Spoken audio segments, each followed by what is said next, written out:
तर्ज़े तहरीर तर्ज़े बयां बट गया, तर्ज़े तहरीर तर्ज़े बयां बट गया, शाखे गुल बट गई आशियाँ बट गया, शाखे गुल बट गई आशियाँ बट गया। हमने देखा था जो ख्वाब ही यार था, हमने देखा था जो ख्वाब ही यार था, अब जो देखा तो पंजाब ही यार है, अब जो देखा तो पंजाब ही यार है। ये ज़मीं बट गई, आसमां बट गया, ये ज़मीं बट गई। क्या हुआ तन्नू? क्या हुआ बेटी? अभी इस हवेली में कोई तो है। क्या फिजूल बातें करती हो बेटा? यहाँ पे कोई कैसे होगा? अबू, मैं वहाँ पे सीढ़ियाँ चढ़ते गई तो मैंने देखा कोई तो आ रहा है। बेटा कोई नहीं है, डर गई है, मैं जाकर देखती हूँ, कोई नहीं। कितनी बड़ी हो गई हो, आज भी इतना डरती हो? नहीं अब्बा, तुम किधर गई थी? अम्मी उधर। यहाँ तो मुझे कोई नहीं दिख रहा। वो सीढ़ियों के पास। कोई नहीं है बेटा, शाम को शाम को। हाय अल्लाह, देखो कोई सीढ़ियाँ उतर रहा है। क्या बात करती हो? पूछो। मोहतरमा, आप कौन हैं? वाह तेरी वाह, ऐ खूब रही। मैं कौन हूँ? तुसी दसो कौन हो जो बिना पूछे मेरे घर घुसाए? घुसाना कैसा मोहतरमा? ये जो हवेली है ये हमें अलॉट हुई है। राट बलाट मैं नहीं जानती। मोहतरमा, हम समझते हैं लेकिन ये जो हवेली है हमें अलॉट हो चुकी है और हमारे पास सारे कागजात हैं इसके। साडे कोल भी कागजात ने पुत्र। मोहतरमा, बात को समझिए। अब पाकिस्तान में कोई हिंदू नहीं रह सकता है। मैं तो इतने ही रहूंगी जब तक रतन नहीं आ जाता। रतन? हाँ मेरा पुत्र बसास शुरू होने तो पहले हिंदू ड्राइवर दी तलाश में घरों निकला सी। साडी गड्डी दा ड्राइवर मुसलमान सी ना। लाहौर तो बाहर जाने तैयारी नहीं होता तद का गया रतन, आज तक वापस नहीं आया। देखिए, हम आपकी सारी बातों को समझते हैं और आपके जज्बातों की बहुत कद्र करते हैं, लेकिन हकीकत कुछ ये है कि आपका पुत्र दलाल चोरी अब कभी वापस लौट कर नहीं आएगा। क्यों तू क्या खुदा है जो तेनू सारिया गल्लां पक्कियां पता होण? बहन, सैकड़ों हजारों लोग मार डाले गए, तबाह बर्बाद हो गए। सैकड़ा हजारा बच भी तक है। मोहतरमा देखिए, 100 की सीधी बात ये है कि अब आपको ये हवेली खाली करनी पड़ेगी। ये हमें सरकारी तौर पर अलॉट हो चुकी है। मैं किधर ही नहीं जाना। माफ कीजिएगा मोहतरमा, आप मेरी बुजुर्ग हैं, लेकिन अगर आप इस तरह जिद पर अड़ी रही तो फिर शायद मुझे भी। हाँ हाँ, मैनू मार के रावी विच रोड़ा तद हवेली विच कब्जा कर लेना। मेरे जिंदा रहंदे ऐ हो नहीं सकदा। या अल्लाह, अब ये कौन सी नई मुसीबत गले में? आजकल शराफत का जमाना ही नहीं है। अब जाइए और बुला लाइए कस्टोडियन वालों को। पुत्र तू जाके जिसनू मर्जी बुला लिया, जान तो ज्यादा कुछ ले नहीं सकेगा। जान मैं तेनू देनू तैयार हूं। बताओ मैं क्या करूं इनका? आप जाइए ना और बुला लाइए कस्टोडियन वालों को। भला हमें ऐसा मकान अलाटी क्यों किया जो खाली नहीं था? चलो बेटी, एक गिलास पानी पिलाओ। जी अब्बू। तबीयत खराब सी हो गई है। पुत्र जी, पानी रसोई विचों ले ले। एक हफ्ते पहला ही सफलाई ठीक हुई है। पानी टूटी थी चले जी। एक मुसीबत खत्म नहीं होती है और दूसरी गले पड़ जाती है। देखिए मोहतरमा, हम आपको बहुत ही प्यार से हम सब आपको समझा देते हैं। अगर पुलिस ने आपके ऊपर किसी भी प्रकार की जोर जबरदस्ती करी तो हम सबको बहुत तकलीफ होगी। उत्तर मेरे उत्ते जो कहर पै चुकिया है ना, उस तो बड़ा कहर हुण कोई पै नहीं सकता। जवान मुंडा नहीं रहा, लखा दे जवरात लुट गए, सगे संबंधी मारे गए। तो बुआ अब तो होश संभालो, हिंदुस्तान चली जाओ, अपने लोगों में रहना। ईश्वर दी दात जब मेरा पुत्र ही नहीं रहा तो हुण मैं किथे जाना है? बेगम मैं चलता हूँ। मैं भी चलता हूँ आपके साथ। तुम कहाँ जाओगे बेटा? जानते हो इस बुढ़िया को? न जाने इस बुढ़िया ने अपने जैसे और कितनों को इस हवेली में छुपा के रखा होगा। रघुदी साहब, मैनू छोड़ के इथे कोई नहीं है। तुम भीड़ को समझे? अपनी अम्मी को और अपनी बहन का ध्यान रखना।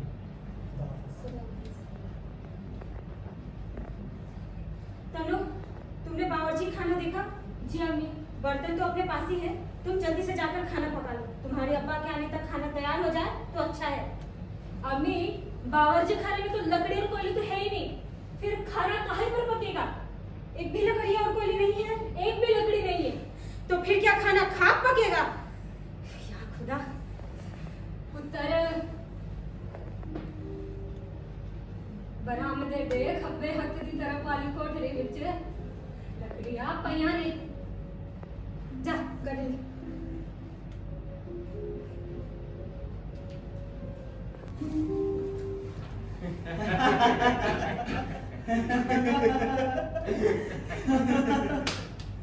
ये भी खूब रही। अरे अनु, काम तो होता रहेगा और होता है, यार तफरीह भी कर लो। ये भाईजान एक मुसीबत पड़ गया, जरा इनकी मदद करना। 21 कमरे की हवेली 22 कमरे। अजी सॉरी 22 कमरे की हवेली अलॉट होने के बाद भी जनाब मुश्किल में पड़ गए। अरे ये तो 22 कमरों की हवेली का कबाड़ भी नीलाम कर दे तो परेशानियां भाग गई हो। मियां, इनकी जान के लाले पड़े हैं और आप लोग हंसते हैं। अरे, पहेलियां क्यों बुझाते हो? साफ साफ कहो क्या बात है? जनाब बात दरअसल कुछ ऐसी है कि आप लोगों ने जो हवेली मुझे अलॉट की है उसमें एक बुढ़िया रहती है। क्या मतलब? मतलब जनाब वो हवेली खाली ही नहीं है, वो मुझे अलॉट कैसे कर दी आपने? हम समझे नहीं आपकी परेशानी क्या है। अरे जनाब ये समझिए कि वो बुढ़िया हवेली में रौनक अफरोज है। पता है क्या कहती है? कहती है कि उसके रहते हुए उस हवेली में कोई नहीं रह सकता। आप एक काम कीजिए, मुझको पुलिस दीजिए, मुझे उस कमबख्त से अपनी हवेली खाली करवानी है। मिर्जा साहब, एक बुढ़िया को हवेली से निकालने के लिए आपको पुलिस की दरकार है? फिर मैं क्या करूं साहब? करे क्या? हटवा दीजिए उसे। करवा दीजिए। अब हटवा देने का मतलब तो मैं आपको बताने से रहा। जनाब मिर्जा साहब, आप चाहते क्या? जनाब मैं तो सिर्फ इतना सा चाहता हूँ कि वो जो बुढ़िया है आप उसको कैंप में दाखिल करवा दें और वो हिंदुस्तान चली जाए। हिंदुस्तान नहीं, भारत कहिए, भारत। वही मतलब था मेरा जनाब, आप उसको भारत भेज दें। और उसकी दरखास्त कस्टम ऑफिसर से करोगे? जनाब मैं साथ में दरख्वास्त भी लगा।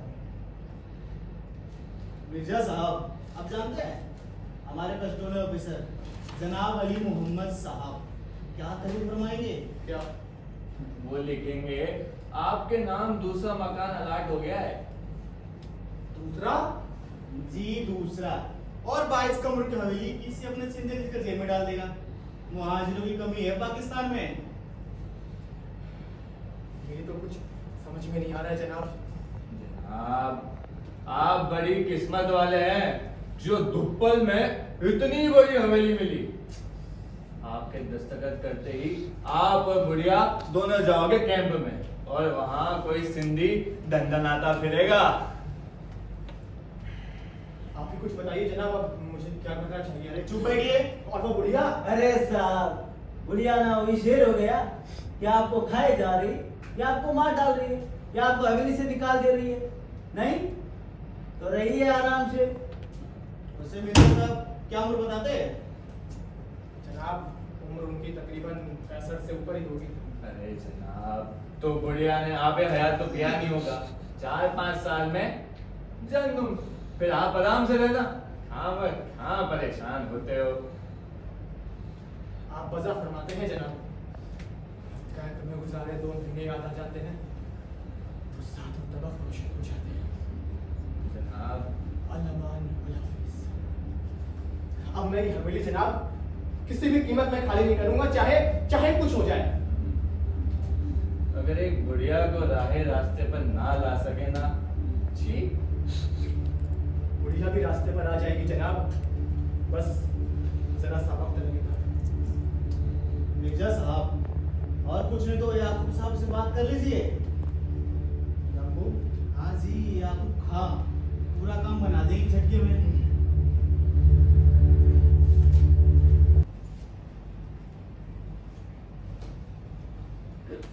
कस्टोडियन वालों ने क्या बोला?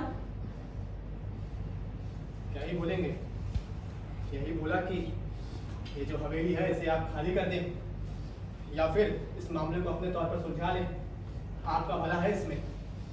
कहते हैं कि अगर हमने इस मामले की शिकायत उस अफसर से करी तो वो अफसर सिंधी से हवेली छीन कर अपने किसी सिंधी अफसर के और या फिर अपने किसी सिंधी के नाम कर देगा ये हवेली। वाह भाई वाह, ए खूब रही, मारे भी और रोने भी ना दे। ये सब छोड़ो, अब ये बताओ कि ये जो मोहतरमा है इससे कैसे निपटा जाए। मैं इस हरामजादी को चोटी पकड़कर बाहर निकाल देती हूँ। हो गया किस्सा तमाम।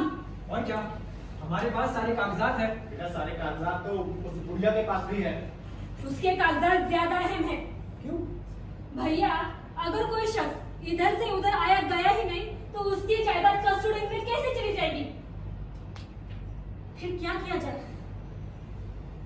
कुछ ऐसा करना होगा कि सांप भी मर जाए और लाठी भी न टूटे।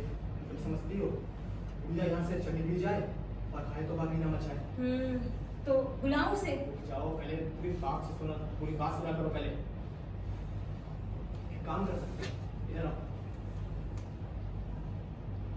क्यों ना अगर उसे कहें कि पाकिस्तान में रहने के लिए उसे अपना मजहब बदलना पड़ेगा तो हो सकता है वो भारत जाने के लिए तैयार हो जाए। समझ गई। तनु बेटी, जी अम्मी, जाओ जाकर उसे आवाज दो। जी अम्मी, मैं उन्हें क्या कहकर पुकारूं? बड़ी भी कहकर आवाज दो। अपना काम निकालना है। एक काम कर, दादी कहकर आवाज दे देना, बुढ़िया खुश हो जाएगी। जी। दादी, दादी, सुनिए दादी। कौन है? कौन आवाज दे रहा है? दादी मैं तन्नो। आने आ पुत्र, आने आ। आज कितने दिना बाद हवेली में दादी दादी की आवाज सुनी। मेरी पौत्री राधा की आना। दादी, अम्मी अबू ने बुलाया है, कुछ बात करना चाहते हैं।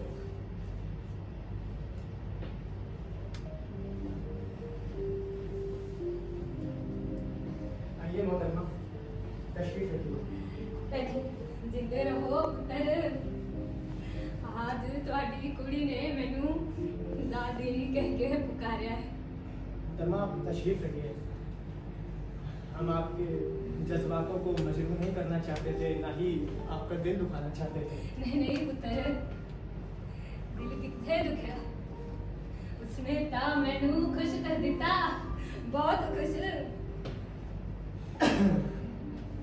मोहतरमा, आप हमारी मजबूरी को समझिए।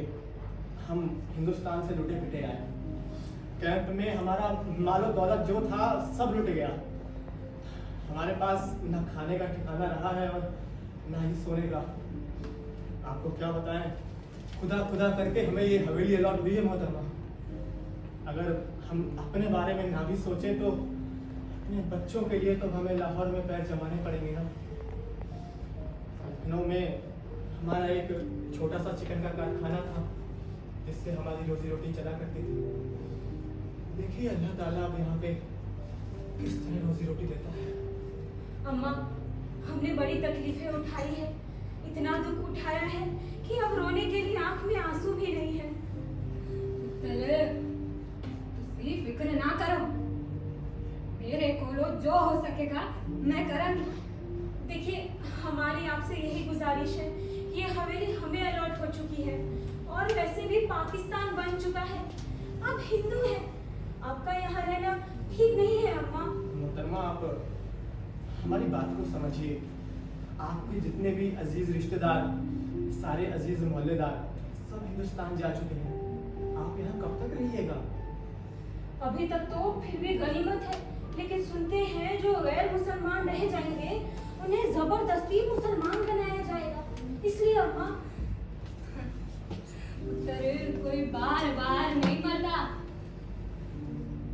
मैं मर चुकी हूँ, मैनू पता है। रतन और उसके बीवी बच्चे हुण दुनिया में नहीं रहे। मौत और जिंदगी विच मेरे वास्ते कोई फर्क नहीं बचा है। लेकिन हवेली ਤੁਹਾਡੇ नाम अलाट हो गई, तुसी रहो, ਤੁਹਾਨੂੰ रहन तो कौन रोक रहा है? जिथे तक रही मेरे हवेली तो निकल जान का सवाल, मैं पहले ही मना कर चुकी हूँ।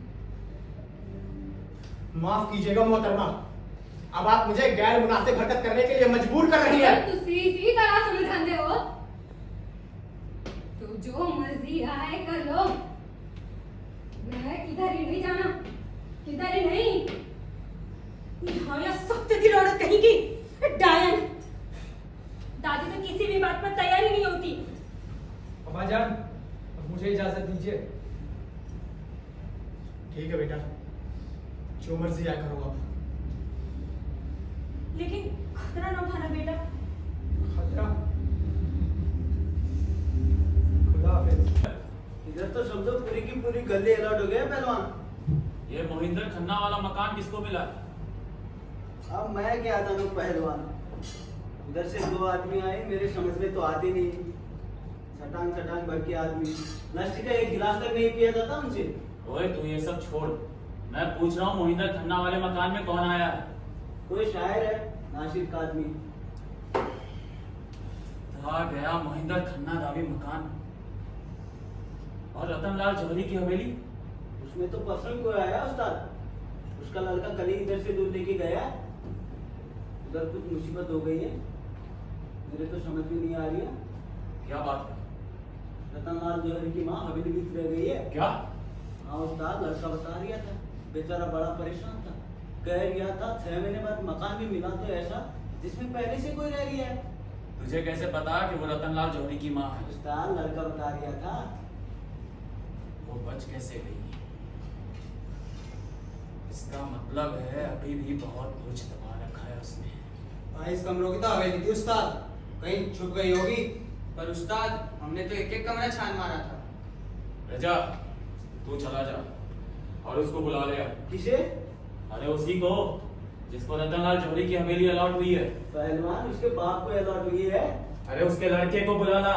ठीक है उस्ताद।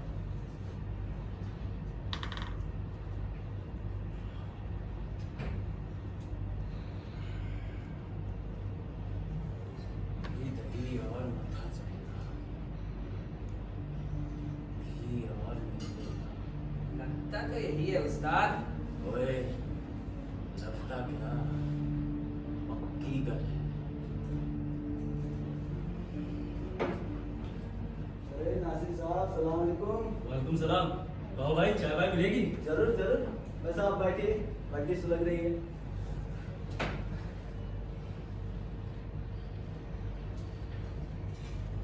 आपकी तारीफ। वक्त के साथ हम भी है नासिर, खार और खस की तरह बहाए गए। वाह। आपकी तारीफ? कौमदा खादिम। तब तो भैया आपसे डरना चाहिए। क्यों? भाई खादिमों से मुझे डर लगता है। क्या मतलब है आपका?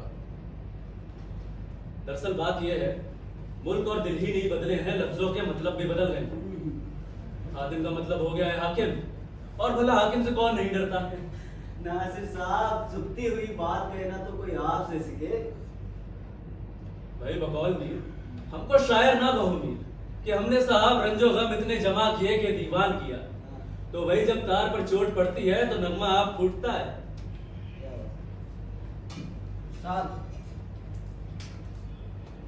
सलाम वालेकुम। वालेकुम अस्सलाम। तो आप लोगों को रतनलाल जौहरी की हवेली अलॉट हुई है? जी हाँ। सुना है उसमें बड़ा झगड़ा है। आपकी तारीफ। पहलवान को इधर बच्चा बच्चा जानता है, पूरे मोहल्ले के अंदर है पहलवान। जो काम किसी से नहीं होता वो पहलवान बना देते हैं। वलीशा के अखाड़े के उस्ताद है हमारे पहलवान, हम सब उनके चेले चापड़ हैं। तो क्या झगड़ा है? रतन जौहरी की माँ हवेली में रह रही है। ये कैसे हो सकता है? हमने उसे देखा है, उससे बात की है। तो फिर क्या सोचा? अजीब बुढ़िया है जनाब, कहती है हवेली छोड़कर कहीं नहीं जाऊंगी, यही रहूंगी। जरूर तगड़ा माल पानी गाड़ रखा है उस बुढ़िया ने। तो फिर तू क्या किया? अब कस्टोडियन के दफ्तर गए थे। दफ्तर वाले कहते हैं कि हवेली खाली कर दो, तुम्हें दूसरी दे देंगे। ये भी अच्छी रही। बुढ़िया से खाली कराएंगे नहीं, तुम्हारे से कराएंगे। ये क्या, हम तो बड़े परेशान हैं। ओए, उसमें परेशानी की कोई बात ही नहीं है। तो क्या करें? तू कुछ कर नहीं सकेगा, करेगा वही जो कर सकता है। क्या मतलब? साफ साफ सुन ले, जब तक बुढ़िया जिंदा है तब तक हवेली पर तुम्हारा कब्जा नहीं हो सकता, और तुम बुढ़िया से निपट भी नहीं सकते। हम लोग उसको ठिकाना लगा सकते हैं, पर वो भी आसान नहीं। पहले जो काम मुफ्त में हो जाता था, अब उसके पैसे लगते हैं, समझे? हाँ, समझ गया। अपने अब्बा को कहो तो 4,000 रुपए हमें दे। सारा काम निपटा देंगे, वरना लालच में कहीं लाखों की हवेली हाथ से ना चली जाए।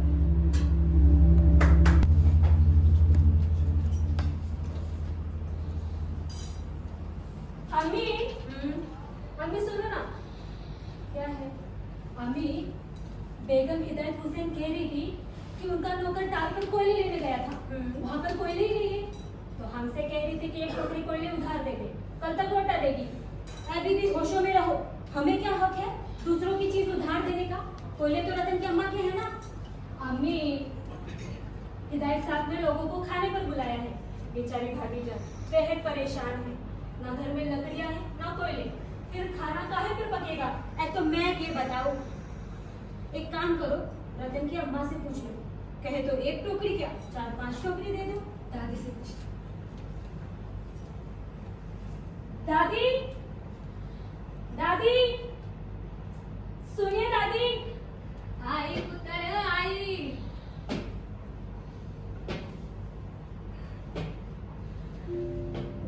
मैं जगरी तेरी आवाज सुनने आ, मैनू लगता है मैं जिंदा हाँ। अच्छा, तेरी माँ की तबीयत कैसी है? अच्छी है। कल रात किसके कन विच दर्द हो रहा सी? अम्मी के कान में।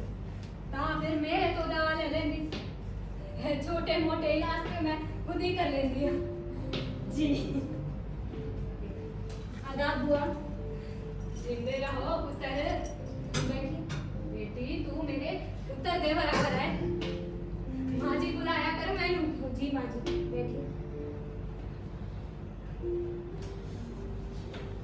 मैं कह रही थी, ये छोटी मोटी बीमारियां भी दवाइयां मैं अपने पौध रख दी हूँ। रात बिरात कभी जरूरत पड़ जाए तब संकोच नहीं करना। जी माँ जी।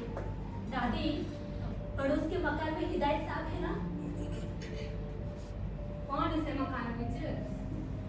गजादर वाले मकान में। जी दादी। दादी उनकी बेगम को है ना एक टोकरी कोयले उधार चाहिए थे। अपने पास है, लेकिन अगर आप कहे तो। लै भला ऐ भी कोई पुछण दी गल है। एक टोकरी नहीं 2 टोकरी दे दो। सच दादी? ये शहर तो हमारी समझ में आया नहीं। बताओ, यहाँ निगड़मारी समलक भी नहीं मिलती। लाहौर तो बड़ा दूसरा शहर पूरे हिंदुस्तान विच नहीं है। मिसाल मशहूर है कि जिस लाहौर नहीं देखा वो जमे ही नहीं।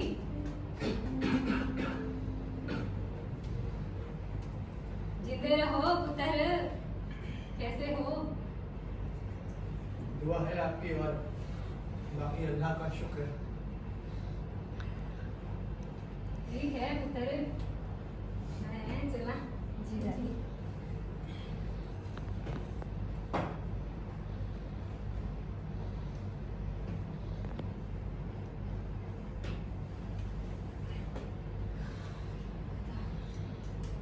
ये क्या मजाक?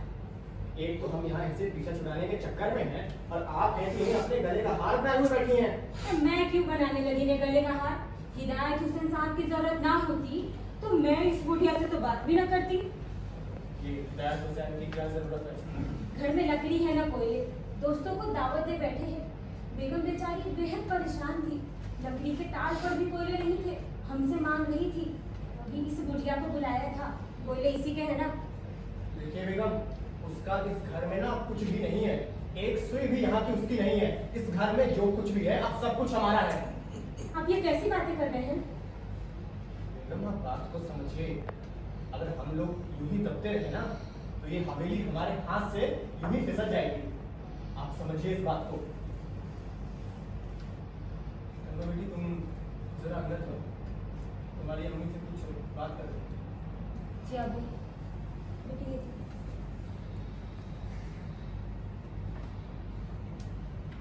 क्या बात करनी है आपको?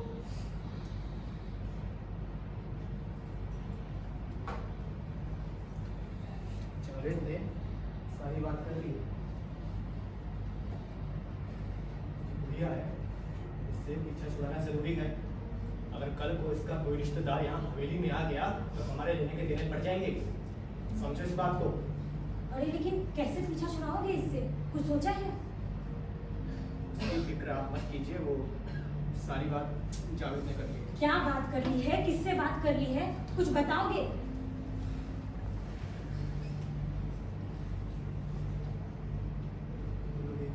क्यों? 1000 तो बड़ी रकम है। बुढ़िया जहनुमा से क्या? नहीं नहीं नहीं, खुदा के लिए नहीं। और कोई रास्ता नहीं है अपने पास। देखिए, मेरे जवान जवान बच्चे हैं, मैं इतना बड़ा आजाब अपने सर नहीं ले सकती हूँ। अब आप ये बकवास मत कीजिए और देखिए, आपको मेरी कसम, ये न कीजिए। उस बेचारी ने हमारा क्या बिगाड़ा है? बेगम, बुढ़िया एक कांटा है जो एक बार हमारी जिंदगी से निकल जाए तो फिर हमारी जिंदगी में आराम ही आराम है। नहीं नहीं, हाय मेरे अल्लाह, इतना बड़ा गुनाह। जब हम किसी को जिंदगी दे नहीं सकते तो उसे छीनने का क्या हक है? वो काफिरा है बेगम। इसका मतलब ये तो नहीं कि उसका कत्ल कर दिया जाए। हरगिज नहीं, मैं इसके लिए हरगिज तैयार नहीं हूँ।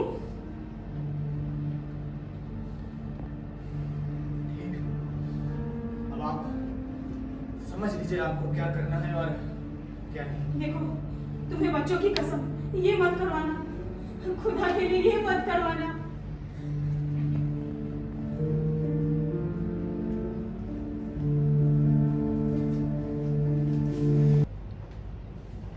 सलाम वालेकुम। वालेकुम अस्सलाम मियां। आपका नाम सिकंदर मिर्जा है ना? जी हाँ। ये कूचा जौहरिया में रतनलाल जौहरी की हवेली है ना? जी बेशक।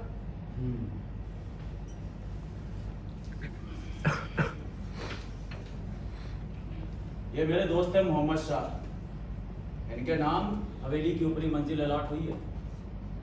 क्या? लेकिन ये पूरी हवेली तो 1 माह पहले ही मुझे अलॉट हो चुकी है। भाई साहब, पूरी मंजिल आपके कब्जे में तो नहीं है ना?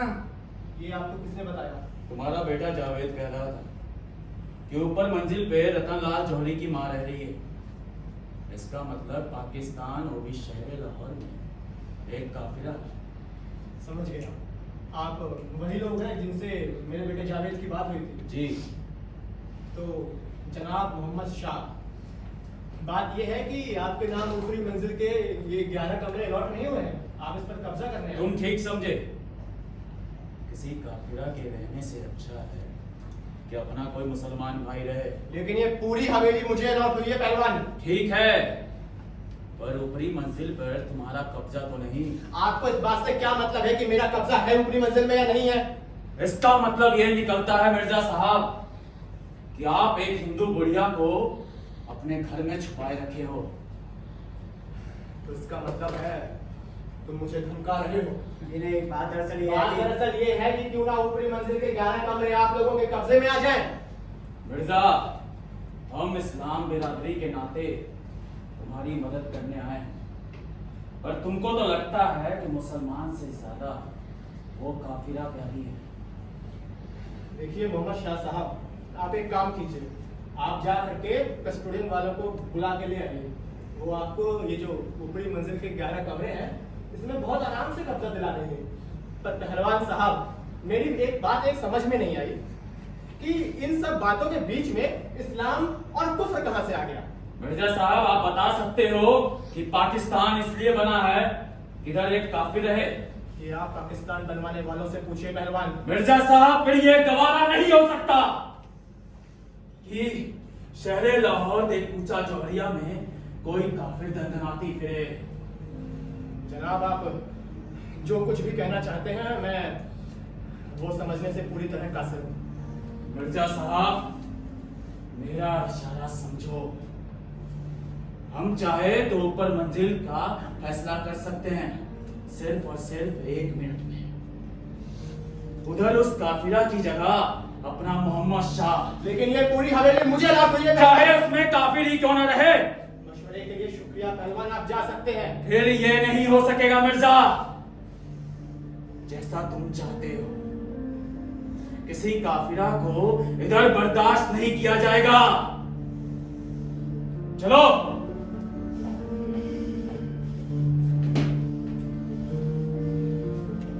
क्यों साहब, ये कौन लोग थे और ऊंची आवाज में क्या बातें करके गए हैं? वही लोग थे ये जिनसे जावेद ने बात करी थी। लेकिन जावेद ने तो जावेद ने साफ साफ मना भी कर दिया था। साफ कह दिया था ना कि हम लोग ऐसा कुछ भी नहीं चाहते हैं। लेकिन ये कमबख्त पहलवान, इसको ये 11 कमरों का लालच यहाँ खींच के ले आया है। हाय अल्लाह, ये कैसे? एक मकान 2 आदमियों को कैसे अलॉट हो सकता है? वो सब झूठ था बेगम। फिर क्या? वो इस्लाम का खादिम बन गया। कहने लगा कि पाकिस्तान के शहर लाहौर में एक काफिला कैसे रह सकती है। जाते जाते धमकी दे गया है, उस बुढ़िया का काम तमाम कर देगा। अब क्या होगा? आदमी बहुत बदमाश है। मुझे ऐसा लगता है कि उसे शक है उस बुढ़िया ने ना कुछ छिपा के रखा है। हाय, तो क्या मार डालेगा बेचारी को? कुछ भी कर सकता है। अगर ऐसा होगा तो बड़ा बुरा होगा जी। हाजी, फंसेंगे तो हम। वो तो मार मूर के लूट खा के यहाँ से निकल जाएगा। हाँ, समझाएंगे उल्टा। फिर क्या किया जाए?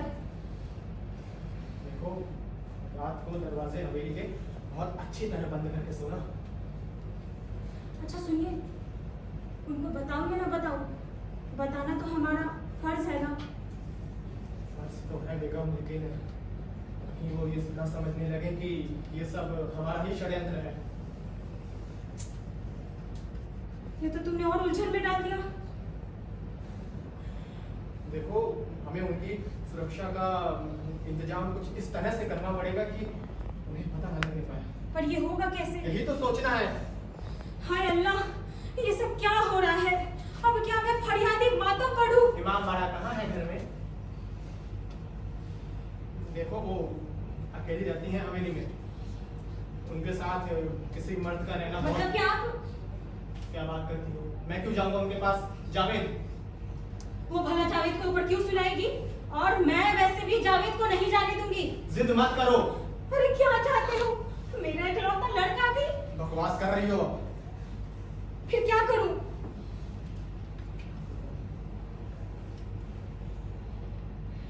ऐसा करो कि तुम उनके साथ ऊपर लो, मर्द होकर मुझे आपके मुंह में झोंक रहे हो। वाह!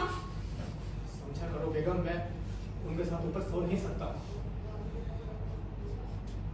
ठीक है, तो मैं ही ऊपर जाती हूँ। रुको, अब क्या है? देखो उनसे कहना कि मुझे अच्छी तरह मालूम है उनसे क्या कहना है, क्या नहीं कहना।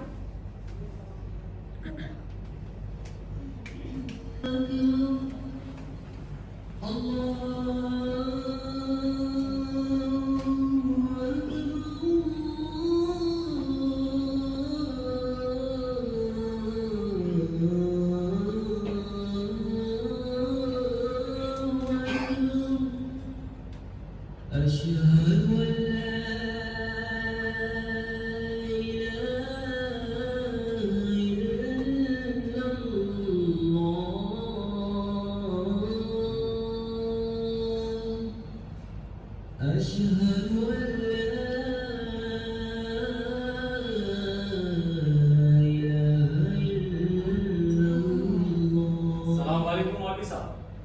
वालेकुम अस्सलाम पहलवान। आज अखाड़े की जगह मस्जिद। अल्लाह तुझे दिल नू अपने नूर नाल रोशन रखे पुत्र। हाँ बैठो। और दसो सब खैरियत है? जी जी मौलवी साहब, मैं सोच रहा था कि इधर एक पेट्रोमैक्स ले आऊंगा। ओ पुत्र, ओ खुदा दा घर तो रोजे नमाज से रोशन होता है। कभी तुसी भी नमाज पढ़ने आया करो। आऊंगा जी, आऊंगा, जरूर आऊंगा। हाँ, फिर इस वक्त क्यों आना होया? वो जी बात कुछ ऐसी है कि ओ पुत्र, तुसी खुदा दे घर विचो ऐते घबराना चंगा नहीं लगदा। दसो दसो। वो जी बात ऐसी है कि इधर कुफ्र फैल रहा है। बहुत बड़ा कुफ्र है जी। दसो दसो। अपने मोहल्ले में एक हिंदू औरत रह गई है। रह गई है मतलब भारत नहीं गई, हाँ? इधर ही छुप गई मौलवी साहब, भारत नहीं गई। ताकि पुत्र हिंदू औरत इधर रह सकती है? हाँ पुत्र, क्यों नहीं रह सकती? देखो मौलवी साहब, हमारे दुश्मन इधर छिपे हैं। ओ पुत्र, कौन दुश्मन? हिंदू। वाले अज़मना उल मुशरिकीन अस्रदा का फर्ज था। हुक्म खुदा बंदी की कि अगर कोई मुशरिकीन तुमसे पनाह मांगे तो उसे पनाह दो। मौलवी साहब, मैंने अपने भाइयों का कत्लेआम देखा है। साडे दिला विच बदले की आग भड़क रही है। जुल्म ना खत्म नहीं कर सकते। हाँ, नेकी, शराफत और ईमानदारी ते जुल्म खत्म होता है। वो प्यार नाल तो जानवर भी पालतू बन जाता है। वो तुसी इंसान ते जुल्म करके खुदा नू की मुंह दिखाओगे? हाँ, तो पुत्र, इस्लाम जुल्म के खिलाफ है। और जो जुल्म कर दे वो मुसलमान नहीं। इरशाद है, तुम जमीन वालों पर रहम करो, आसमान वाला तुम पर रहम करेगा। मौलवी साहब, हिंदुओं ने हमारे ऊपर बड़े जुल्म किए हैं, ये हम बर्दाश्त नहीं कर सकते। औरतों और बच्चों को काजल मुली की तरह काट दिया, ट्रेन की ट्रेन काट के भेज दिया। तुसी भी वही करना चाहते हो? हाँ मौलवी साहब, बदला लेना। तुम कैसे कह सकते हो पुत्र कि तुम मुसलमान हो और तुम्हारा मजहब तुम्हें रहमदिली सिखाना है। मौलवी साहब, अगर रतन की माँ भारत चली जाएगी तो उधर अपना मुसलमान भाई ही रहेगा। और मुसलमान भाई अपने बलबूते देखते और नहीं रह सकता। हाँ, ओ नानू ओ बुढ़िया दा मकान ही चाहिए है। नहीं पुत्र नहीं, तुसी लड़ना ही है ना तो अपने नफ्स से लड़ो। हाँ, वही सबसे बड़ा जिहाद सी। खुदगर्जी, लालच, आराम आसाइश से लड़ो। वो बेचारी बूढ़ी औरत ना लड़ना इस्लाम नहीं है पुत्र, इस्लाम नहीं है। अरे साहब, रोज की तरह आज भी अभी पूरी रात सोता रहा और भट्टी ठंडी पड़ी रही। आइए अमित भाई बैठिए आप। नासिर साहब, आप बड़ी सुबह सुबह आ गए। भाई जो रात में सोया हो उसी के लिए तो सुबह होती है। आप पूरी रात सोए नहीं? बस मियाँ पूरी रात आवारा कर दी और 5 शेर की गजल की नजर हो गई। वैसे भी अब कहाँ सोते नासिर साहब? रातें किसी छत के नीचे सोकर बर्बाद कर देने की थोड़ी ना होती। क्यों नासिर साहब? इसलिए कि रात में ही दुनिया के अहम काम होते हैं। मिसाल के तौर पर फूलों में रस पड़ता है रात को, समुद्रों में ज्वार भाटा आता है रात को, खुशबुएं रात को ही जन्म लेती हैं और रिश्ते भी रात को ही उतरते हैं। वाह नासिर साहब, लेकिन आपकी बातें मेरी समझ में आती नहीं। अरे इसका मतलब ये तो नहीं कि चाय ना पिलाओगे आप। जरूर जरूर, बस लेके आ रहा हूं।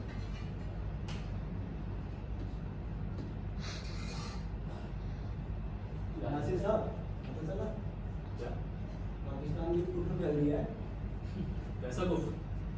वो हिंदू औरत है ना, रोज रात में नहाने जाती है, सबको ठीका दिखाती है, पूजा करती है, हवन वगैरह करती है और औरतों और लड़कियों से मिलके अपने मजहब के बारे में बताती है। आपकी नजर में ईमान का मतलब रोज राबी में ना नहाना, पूजा ना करना या किसी का अंगूठा ना दिखाना होगा? क्या मतलब? अच्छा एक बात बताओ, तुम मुसलमान हो? जी, तुम क्यों मुसलमान हो? ये तो कभी सोचा नहीं ना। अरे भाई तो अभी सोच लो। अभी? हाँ हाँ अभी। देखो, तुम क्या इसलिए मुसलमान हो जब तुम समझदार हुए, बड़े हुए तो तुम्हारे सामने हर मजहब की तालीमात रखी गई और तुमसे कहा गया जो पसंद आए, अच्छा लगे उसे चुन लो। नहीं नासिर साहब, मैं तो दूसरे मजहब के बारे में जानता तक नहीं। इसका मतलब तुम्हारा जो मजहब है उसमें तुम्हारा कोई दखल नहीं। तुम्हारे माँ बाप का जो मजहब था वही तुम्हारा है। ये बात तो सही है। तो भाई जब किसी बात में तुम्हारा कोई दखल ही नहीं है तो उसके लिए खून खराबा बहाना कहाँ तक जाएगा? तुम बहाना तो किसी तरह भी जाएगा नासिर साहब। समझे?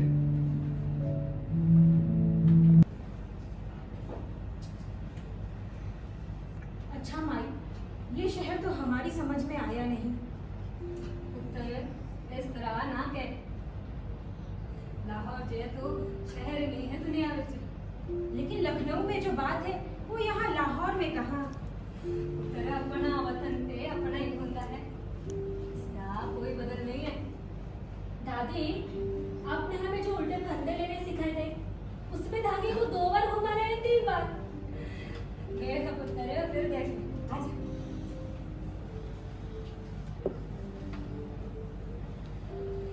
पहले इस तरह फंदे पा, फिर इस तरह घुमा के इधर तरह ले जा, फिर 2 फंदे और पा। दादी, आपकी ये पंजाबी मेरे समझ में तो नहीं आती। पुत्र हुण मैं कोई दूसरी जबान का सिखण करे। हाँ, मेरा पुत्र जरूर उर्दू जानता है। अच्छा माई, ऐसा भी तो हो सकता है ना कि आपके बेटे और उसके बीवी बच्चे भारत में खैरियत से हो। तरह इतना वक्त गुजर गया, अगर वो जिंदा होते तो जरूर मेरी कोई खबर लेते। खैर, आज मैनू आफ्ताब साहब के घर जाना है। राते बड़े मुंडे नू माता निकल आई है ना, मुंडा भी मारते दूजा करते सारे काम काज कर। मैं मुंडे कोल बैठांगी तो वो बेचारी घर दा चूल्हा चौका कर। आदाब अर्ज़ माई। जिंदे रहो पुत्र।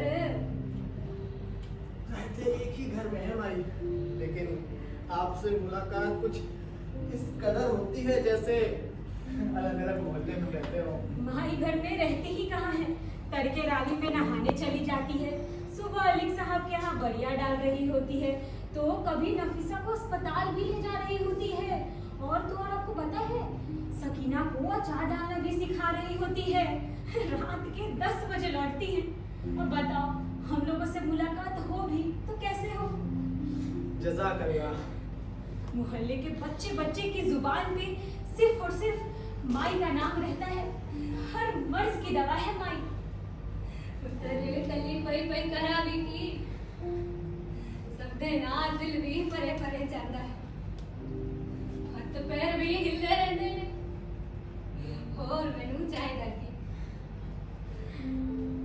अच्छा पुत्र तेरे कोलो एक गल पूछनी सी। माई आप पूछिए मत, आप हम पर हुक्म कीजिए। पुत्र दिवाली आ रही है, हमेशा की तरह मैं इस साल भी दिवे जलाना से पूजा करना चाहती है। मैं कह रही थी कि तेनू कोई एतराज थे नहीं? भाई आप भी कैसी बातें कर रही हैं, भला हमें क्यों एतराज होगा? भाई आप खुशी से वो सब कुछ कीजिए जो आप करती थी हमेशा से, हमें इसमें कोई एतराज नहीं है। क्यों बेगम? बेशक।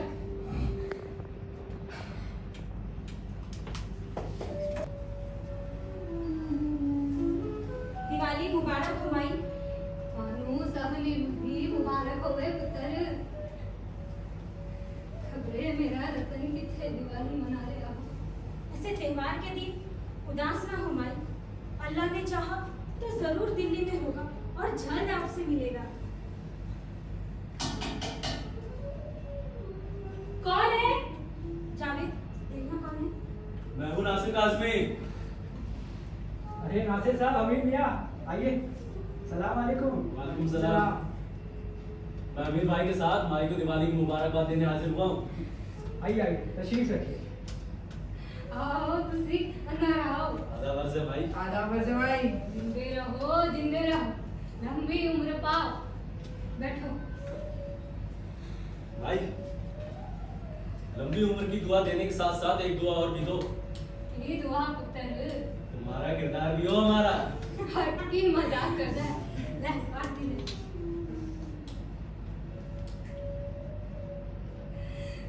मैं ताई सवारी धूमधाम से दिवाली मनाएंगे। क्यों माई, धूमधाम से क्यों नहीं मनाई? बस ऐसे पुत्र, सोचा पाकिस्तान बन गया है, क्या पता। माई चाहे कितने भी आस्था बन जाए, वहाँ रहेंगे तो तुम्हारे और हमारे जैसे इंसान ही ना। और जहाँ इंसान होंगे वहाँ रिश्ते होंगे, जज्बात होंगे, सरसों के खेतों की तलाश में सरदरगा दीवाने होंगे। क्यों अमीर भाई? अब मैं आपके साथ शायर तो नहीं, पर हाँ माई, अगर आज आपने दिवाली ना मनाई होती तो ऐसा लगता हमारे वजूद का टुकड़ा कट गया हो। उसी लोग के सहारे में थे। हाँ हाँ मेरे पुत्र। आपके सहारे हम यहाँ हैं। वक्त की जो डोर उससे छूटी जा रही है, आपके हवाले थामे हुए हैं। सलाम वालेकुम मियाँ। ए, अरे बैठिए बैठिए नासिर मियाँ बैठिए। माई अदाब। जिंदे रहो पुत्र। वाह क्या खूब मुलाकात हुई है आज। बिछड़ गए थे जो तूफान की रात में नासिर, सुना है उनमें से कुछ आ मिले किनारों पर। वाह नासिर मियाँ वाह, काश हम भी आपकी तरह शायर होते। अरे भाई आप शायर हैं, अमीर भाई शायर हैं, माई शायर है। ले पुत्र आती है। नहीं नहीं नहीं। देखो मौलवी, इधर क्या हो रहा है? कसम खुदा दी, मेरा तो खून खौल रहा है। क्या बात है पहलवान, बड़े गुस्से में नजर आ रहे हो। क्यों नजर नहीं आ रहा कि हूँ गुस्से में? हमारा तो पाकिस्तान के वजीर आजम को एक खत लिख मारी है। मजाक मत करो नासिर मियाँ। भाई मजाक कैसा? पुत्र तो गुस्सा अक्ल का दुश्मन होता है। तेनू जो दसना है आराम नाल दस दे। क्या बताऊं मौलवी साहब, इनके घर में पूजा हुई, बुत प्रस्ती हुई, ये कुफ्र नहीं तो क्या है? क्या मामला है मिर्जा साहब? हुजूर बात अजी ये क्या बताएंगे? मैं बताता हूँ। पुत्र गलत है ना दे घर दिए ना ऐ नहीं दसणगे ते तुसी दसोगे है कि वे हो सकता है। मौलवी साहब ये बात तो छुपाएंगे, इस पे पर्दा डालेंगे और मैं सारी हकीकत आपके सामने खोल कर रख दूंगा। ठीक है जनाब, आप एक काम कीजिए, आप हकीकत को बयान कर दीजिए, मैं यहाँ पर चुप रहता हूँ। हुजूर, इनके घर में पूजा हुई, बुत प्रस्ती हुई, ये वो क्या कहते हैं, हवन है? हाँ, हवन भी हुआ, दिवाली मनाया जा रहा है और मिठाई बनाकर बांटा भी जा रहा है। ठीक है पुत्र, अब तुम्हारी इजाजत हो तो मैं मिर्जा साहब से भी पूछूं। है मिर्जा साहब। मौलवी साहब, बात कुछ यूँ है कि ये जो मेरी हवेली है, इसकी ऊपरी मंजिल में माई रहती हैं, आपको मालूम ही है। और आज दिवाली थी, माई ने मुझसे कहा कि बेटा मेरा त्योहार आ रहा है, मुझे मनाने की इजाज़त दे दो। अब आप ही बताइए मौलवी साहब, भला मैं किसी को उसका त्योहार मनाने से क्यों रोकूं? तो मैंने उनसे कहा कि आप माई बेशक अपना त्योहार मनाइए, हमें कोई एतराज़ नहीं है। तो माई ने अपना त्योहार मनाया है मौलवी साहब। घंटियों की आवाजें मैंने अपने कानों से सुनी है मिर्जा साहब। ठहर जा पुत्र, ठहर जा। आता गले है कि वो हिंदू औरत ने इबादत की। इबादत? आप उसकी पूजा करना और घंटियां बजाने को इबादत कह रहे हो मौलवी साहब? तो पुत्र, उसके लिए कोई मुनासिब लफ्ज तो सीधी दस दो। पूजा? पूजा, और पूजा का मतलब ही इबादत होता है, तो उसने इबादत की ना, ताकि होया पुत्र, सबनु अपने खुदाओं नु याद करने का हक है। ये कैसे हो सकता है मौलवी साहब? हदीस शरीफ है पुत्र, तुम दूसरों के खुदाओं को बुरा ना कहो, ताकि वो तुम्हारे खुदा को बुरा ना कहे। तुम दूसरों के मजहब को बुरा ना कहो, ताकि वो तुम्हारे मजहब को बुरा ना कहे। मौलवी साहब, अगर वो हिंदू औरत इधर मंदिर बना ले तो क्या करेंगे? मंदिरानु बनने ना देना या मंदिर तोड़ देना इस्लाम नहीं है। तो इस्लाम क्या है मौलवी साहब, अब आप ही बताओ। अपने आप नु अल्लाह दे हवाले कर देना इस्लाम है पुत्र। वो सब ठीक है, पर ये बताइए, वो हिंदू औरत भी है? हुजूर, वो हिंदू होने के साथ साथ बेवा भी है। पुत्र, बेवा का दर्जा तो हमारे बहुत मजहब में बहुत बुलंद होता है। बेवा और गरीब के लिए दौड़ धूप करने वाला दिन भर रोजा और रात भर नमाज पढ़ने वाले के बराबर होता है। बेवा चाहे हिंदू हो या मुसलमान। इस्लाम ने बहुत हक ऐसे दिते ने जो तमाम इंसानन लिए है। इस विच ना मजहब, ना रंग ते ना जात का कोई फर्क किया गया है। मौलवी साहब, वो गमजदा परेशान हाल है, हम सबकी कितनी मदद करती है मौलवी साहब, हम बता नहीं सकते आपको।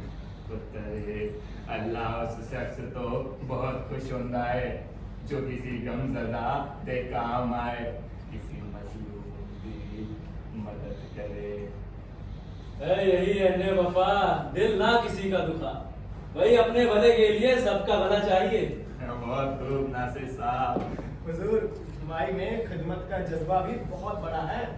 खिदमत तो इंसान का जेवर होता है, और बिना खिदमत तो इंसान जानवर बन जाता है। ओ पुत्र, मुल्ला, बस अब तुम मुझे ये बताओ कि वो हिंदू औरत के लिए हम मुसलमान बंदों पर तरजीह दे रहे हो? मैं कोई तरजीह नहीं दे रहा पुत्र, हम तो उसके हुक्म के बंदे हैं। ओ पुत्र, कुरान शरीफ।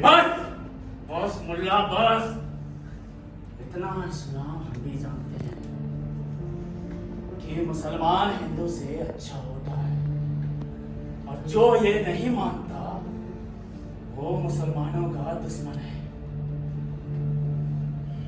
और हाँ, मैं तो तुम्हारी 7 पुश्ते जानता हूं। ये बाहर से आने वाले क्या जाने, तेरा बाप जो दूसरों की बकरियां चराता था, बकरियां, तुझे लोग कपड़े दे देते तो ही तू पहनता था, और इस मोहल्ले वालों ने तुम्हें चंदा दे देकर पढ़ाया है। तेरा बाप के घर में 2-2 दिन तक चूल्हा नहीं जलता था। चलो आया इस नाम का पर्चा।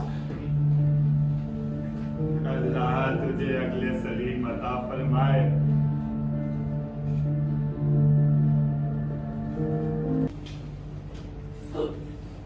लगता है साला सूखे कोयले भी समुद्र ही चले गए। वाह अलीम, कोयलों पे को तकसीम कर दिया। अब जमाना ही ऐसा रह गया हमीद मियां। वो नासिर साहब का मिस्र है ना, खून खुशबू से जुदा है अब के। अरे नासिर साहब से याद आया, आज कॉफी हाउस में भी नहीं है। नासिर साहब मुझे दिन में दिखाई नहीं पड़ते हमीद मियां। हाँ, और उनका आने का वक्त है। आज दिन भर कॉफी हाउस में नहीं है। वो देख, नासिर साहब आ भी गए। अरे जनाब, सलाम वालेकुम। कहाँ थे दिन भर आप आज? कुछ नहीं, पत्तों से मुलाकात करने चला गया था। पत्तों से मुलाकात? जी हाँ, पत्तों से मुलाकात। तो पत्तों से कैसी मुलाकात होती है नासिर साहब? आजकल पतझड़ चल रहा है ना, पेड़ों के पीले पत्तों को झड़ता देखता हूँ तो उदास हो जाता हूँ। उतनी और उस तरह की उदासी कभी नहीं तारी होती मुझ पर, इसलिए पतझड़ में मैं पेड़ों के गम में शामिल होने चला जाता हूँ।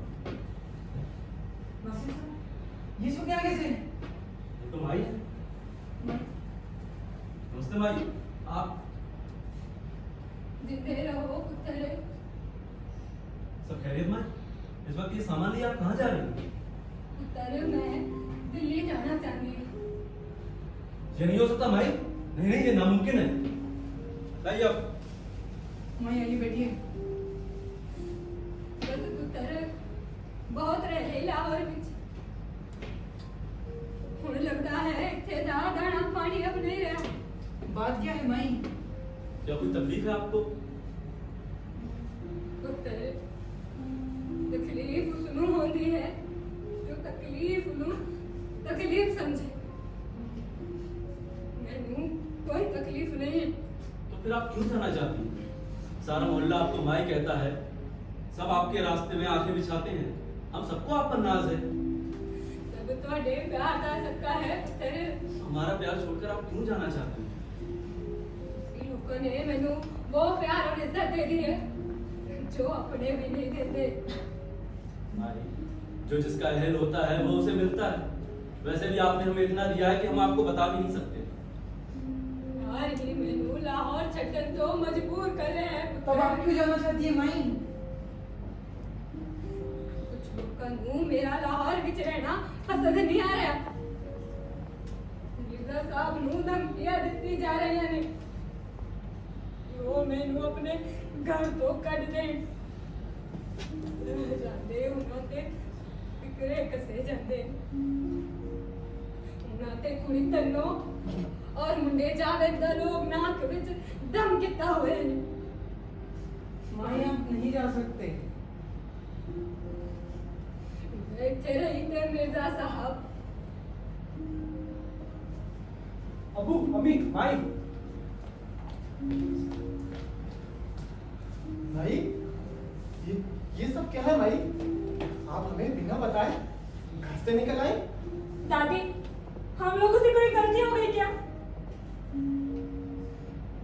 देख पुत्र, मैनू सब पता है कि तुसी लोगों ने मैनू कुछ नहीं दसिया, बल्कि मेरे तो छिपाया है। पर गल भी हकीकत है। कुछ लोग मेरी वजह ना तुसी लोगों नू परेशान कर रहे हैं। अरे माई, वैसी धमकियां तो न जाने कितने देते रहते हैं। मेरी वजह नाल अगर तुसी लोगों ने कुछ हो गया पुत्र, ता फिर मैं किधर दिन आ रही। भाई, जब हमारा लाहौर में कोई ठिकाना नहीं था, जब हम परेशानी में तकलीफ में थे, जब हम ये नहीं जानते थे कि लाहौर किस चिड़िया का नाम है, तब आपने हमें बच्चों की तरह रखा है माई। हम पर वो सारे एहसान किए हैं जो आप कर सकती थी। और आज माई जब हम इस शहर में जम चुके हैं तो आप हमसे कह रही हैं कि हम आपके उन एहसानों को भूल जाएं। चल तू ठीक कहना है, पर मेरा भी पे कोई फर्ज है। माई आपका फर्ज सिर्फ इतना है, आपने बेटे बहू पोती पोते के साथ रहे बस।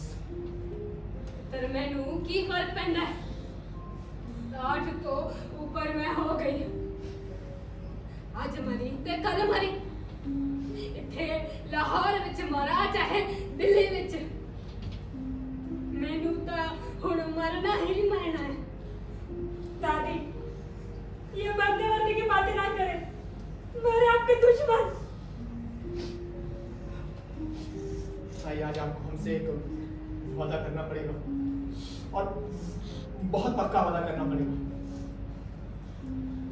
जावेद, माई की पोटली उठाओ गए जी अपा। कसम खुदा की आप आज चली जाती तो हम सब पर क्या बीतती भाई। हम शर्म से जमीन में गड़ जाते, किसी से आंखें मिलाने के लायक नहीं रह जाते भाई। अब आप कहीं नहीं जाएंगी, कहीं भी नहीं जाएंगी आप। बिल्कुल, अब आप कहीं नहीं जाएंगी माई। दादी, तुम्हें मेरी कसम, अगर तुम कहीं गई मैं किधर ही नहीं जाना पुत्र, किधर ही नहीं। तुसी लोका विच ही उठांगी ते सीधे रब दे को जाऊंगी। माई आप चलिए, पहले आप यहाँ से चलिए, आप घर चलिए। चलिए आप। आइए आप। बस चल रहा है। ओ अलीम, अरे ये तो सो गया है। अरे अलीम, अरे अलीम, सो गए क्या? नासिर साहब अभी आंख लगी थी, आई। नहीं नहीं, सो जा सो जा सो जा। लेकिन यार चाय पीनी थी। भट्टी तो सुलग रही है नासिर साहब। तो ठीक है, हम चाय बना लेंगे, तुम सो जाओ। क्यों अमित भाई? बढ़िया चाय पियेंगे नासिर साहब आप? जी बिल्कुल।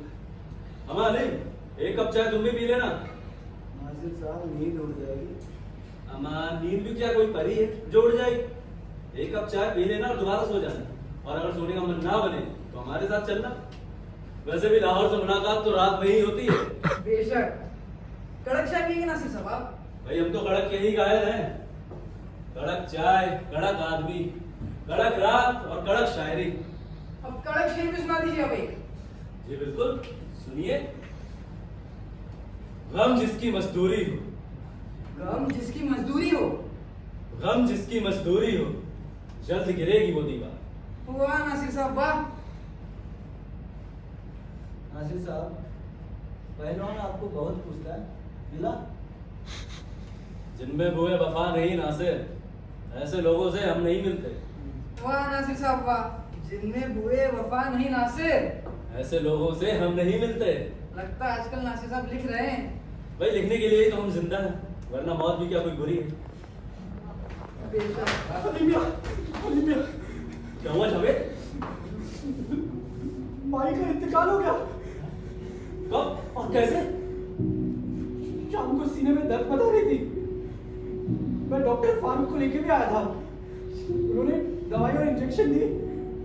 अचानक दर्द कब और बढ़ गया। और अमित भाई, अब मौलाना साहब को बुलाना है। जावेद, तुम कहाँ जा रहे हो? मैं तो अलीमिया को जगाने आया था। अब्बा की तो अजीब कैफियत है। मरहुमा का यहाँ कोई रिश्तेदार भी नहीं है। ऐसी बात कर रहे हैं आप? हम सब उनके कौन हैं? रिश्तेदारी है ना, सब हो जाएगा।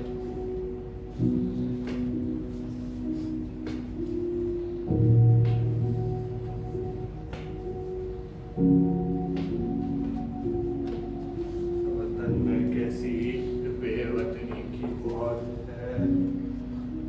मिर्जा साहब, अब आप ही कुछ तजवीज कीजिए। जो आप लोगों के ध्यान में हो वही करें। मरहुमा का एक एक पल दूसरों के लिए गुजरता था, कभी किसी से कुछ नहीं मांगा उन्होंने। भाई उन्होंने मांगने की क्या जरूरत थी? बहुत बड़ी दौलत थी उनके पास। तुसी लोका ने की फैसला किया है? हुजूर, पुराना शमशान नामों का बात तो अब रहा है, और हिंदू के तौर तरीके हमें मालूम भी नहीं। कोई शहर में दूसरा हिंदू भी नहीं है जिससे कुछ पूछा जाए। इस हालत में हमें ये मुनासिब लगा कि मरहूमा की लाश को बड़ी इज्जत और एहतराम के साथ क्यों ना शुक्र खा किया जाए। वफात तो पहला मरहूमा ने इस्लाम कबूल किया सी, ता फिर उन्होंने दफन किवे कर सकते हो। तो और क्या करेंगे मौलवी साहब? ये सवाल मैं तुहाडे तो पूछ रहा हाँ। हमारी तो कुछ समझ में नहीं आ रहा है मौलवी साहब, आप बताएं।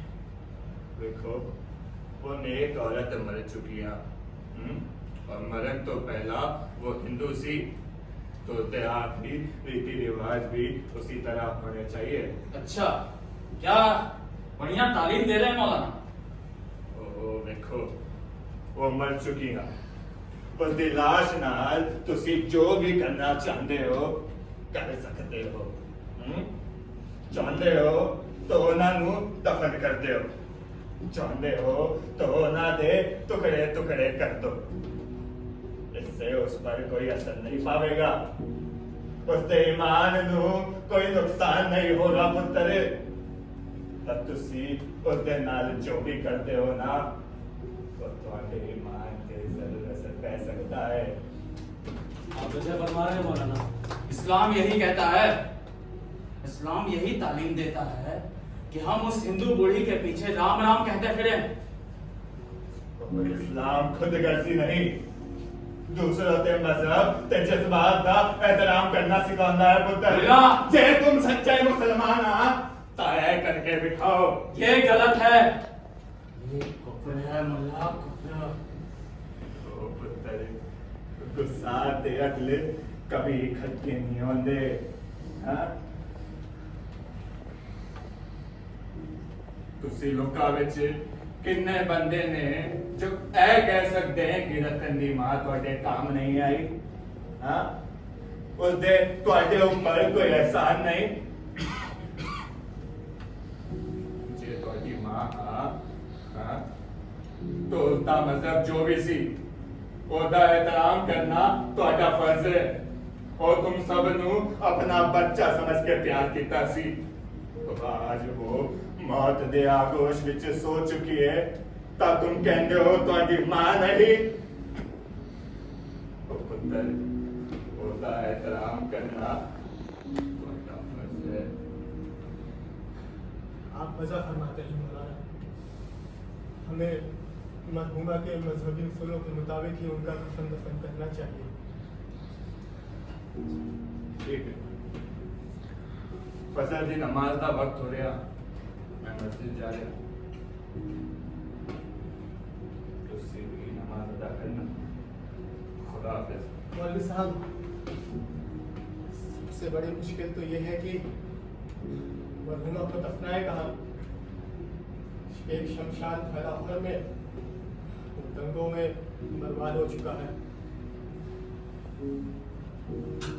और जनाब हिंदू की रस्में हमें पता भी नहीं है। जे शमशान नहीं रहा तालाबे का किनारा था। हाँ हम मरहूमा की लाश नू किसी गैर आबाद जगह ले जाकर अग्नि के हवाले कर देंगे। खुदा हाफिज।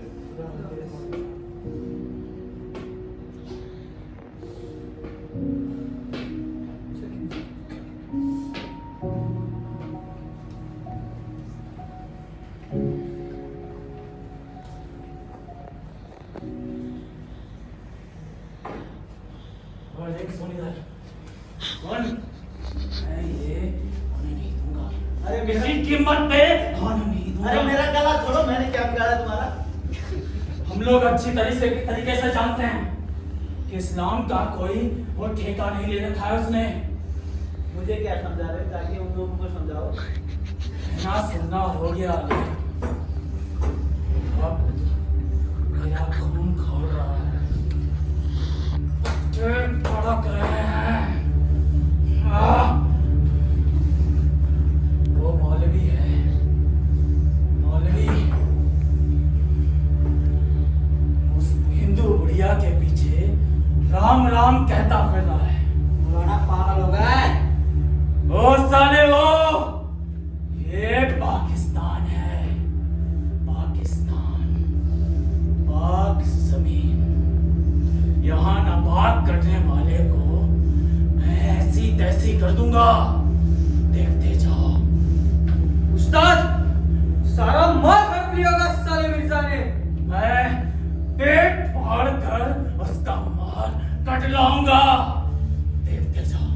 देखते जालिम।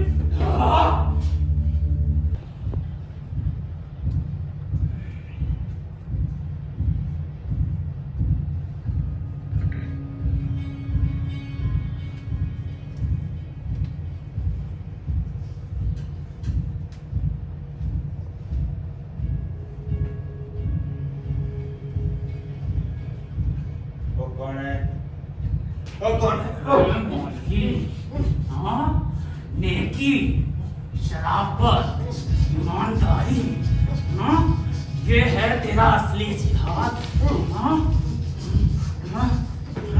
उस बुढ़िया को हमसे अंतिम संस्कार करेगा। उसका नाम